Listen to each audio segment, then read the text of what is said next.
ఎన్నికల్లో ఓడిపోయిన BRS party ఆతృత చూస్తుంటే నవ్వు రాక మానదు. బీఆర్ఎస్ పార్టీ ఘోరంగా ఓడిపోయి తెలంగాణ అసెంబ్లీ ఎన్నికల్లో కాంగ్రెస్ పార్టీ విజయ భేరి మోగించిన విషయం తెలిసిందే. కాళ్ల పారాని ఆరకముందే అన్నట్లు తెలంగాణ ముఖ్యమంత్రిగా రేవంత్ రెడ్డి ఇంకా పదవీ స్వీకారం చేయకముందే బీఆర్ఎస్ పార్టీ కాంగ్రెస్ పై వీడియోలతో విరుచుకుపడుతోంది. సోషల్ మీడియాలో బీఆర్ఎస్ కు ముఖ్యంగా కేటీఆర్ కు మద్దతు ఇస్తూ అనేక వీడియోలు వస్తున్నాయి. ఎప్పటికీ ఆయనే తమ తెలంగాణ ఐటీ మినిస్టర్ అంటూ ఒకటే ఊదరగొడుతున్నారు. హైదరాబాద్ ను కేటీఆర్ ప్రపంచ పటంలో నిలిపారని, ఆయన చేసిన అభివృద్ధిని ఎవరూ చేయలేదని వారు ఆ వీడియోల్లో చెప్పుకున్నారు. సరే, ఇంకా ప్రమాణ స్వీకారం చేయని రేవంత్ రెడ్డి ప్రభుత్వంపై అప్పుడే విమర్శలు కూడా ప్రారంభించారు. కాంగ్రెస్ గెలవడంతోనే విద్యుత్ కోతలు మొదలయ్యాయని కొంతమంది వీడియోలు చేస్తున్నారు. అదే విధంగా నిన్నటి నుంచే బస్సులో మహిళలకు ఫ్రీ టికెట్ ఇస్తామని చెప్పారు కదా, ఇచ్చారా అంటూ మరో వీడియో వదిలారు. ఇంకో వీడియోలో లక్షల ఉద్యోగాలకు రేవంత్ నోటిఫికేషన్ ఇచ్చారా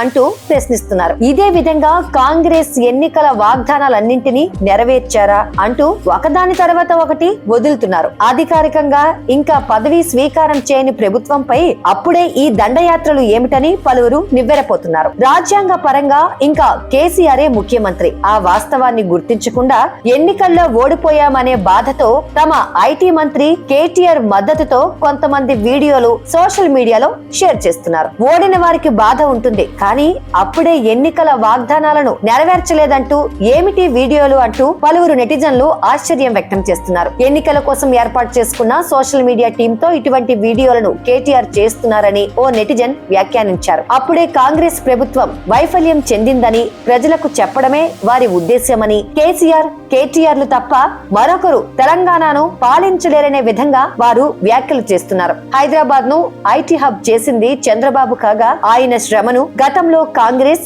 ఇప్పుడు బీఆర్ఎస్ వాటంగా వాడేసుకొని ఇప్పుడు అంతా తామే ఐటీని కనిపెట్టినట్లు, కేటీఆర్ తెలంగాణకు ఐటీ పరిశ్రమను తెచ్చినట్లు ప్రచారం చేసుకోవడం ఏమిటనే ప్రశ్నలు పలువురు నుంచి వస్తున్నాయి. కాగా ఇదంతా ముందస్తు వ్యూహంలో భాగంగానే చేస్తున్నారని, రేపు రేవంత్ రెడ్డి ప్రభుత్వం కేసీఆర్ ఆయన కుటుంబం చేసిన అవినీతిపై విచారణ చేయించి వారిని అరెస్టు చేయిస్తే హైదరాబాద్ ను ఐటీని అభివృద్ధి చేసిన వారిని జైలుకు పంపారని ఆరోపించడానికి, ప్రజల మనస్సులో అభివృద్ధి చేసిన వారిని అన్యాయంగా అరెస్టు చేయించారనే భావన వ్యక్తం చేయడానికి ఎన్నికల ఫలితాలు వచ్చిన రోజు నుండి పెయిడ్ ఆర్టిస్టులతో ఇటువంటి ప్రచారం చేయిస్తున్నారని మరికొందరు వ్యాఖ్యానిస్తున్నారు.